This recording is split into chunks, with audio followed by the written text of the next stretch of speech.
A recent report by London-based think tank Chatham House has found that disputes between resource groups and governments are likely to keep increasing, that as commodity prices fall and companies slash spending on new products. Jaco Kuroshi, a research fellow at Chatham House and an author of the report, joining us now on the line for more on this development. Thanks for joining us today, Jaco. Now, it is all in the context, of course, of South Africa, where we've certainly seen antagonism between the government and mining companies. But if you look at it in a global context, I mean, Brazilian miner Vale having to pay over almost $10 billion in taxes to the Brazilian government, that on the back of a dispute there over tax bills and backdated tax bills. So is this a global phenomenon where we see rising kind of disputes between the two parties?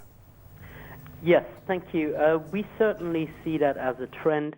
One of the main findings of our report has been this sharp increase in disputes between companies and governments over the last decade, and that's really due to a range of factors, including higher and more volatile prices.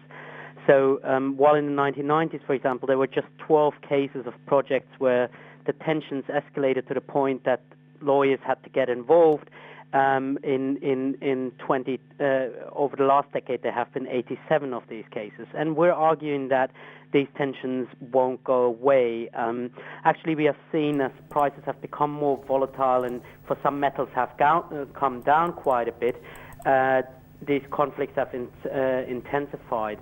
In Australia, for example, the new government has warned that companies will have to use it or lose it.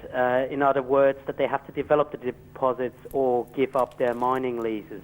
I mean, it's a very finite balancing act right now, because if you put a company in a position where they're having to pay too much over to the government, they might choose to put their money in another country. So essentially, you might scare off investors with higher taxes. So what do you see in terms of what governments are leaning towards when it comes to understanding that balancing act?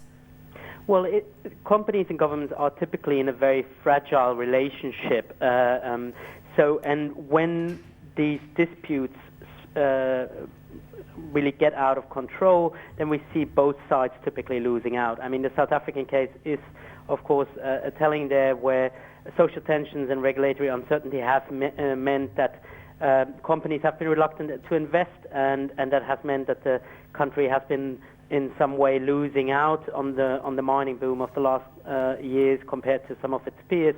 But it also has meant that companies have faced an awful lot of costs in recent times. Yeah. I mean, Jaco, speaking to a mining boss here in South Africa, won't mention any names, is basically saying that government declaring iron ore as a strategic resource certainly puts them on edge when it comes to pricing going forward, and also saying that they need certainty when it comes to policy to be able to invest here in South Africa. And these are high-level executives saying exactly what the analysts are saying around the local environment. What would be your recommendation to a country like South Africa to focus on improving relations to keep investors invested in South Africa's mining sector?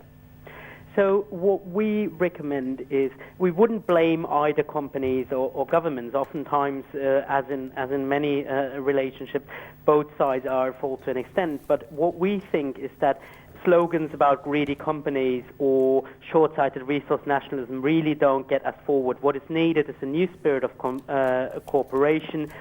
We need much more things like joint long-term planning around infrastructure.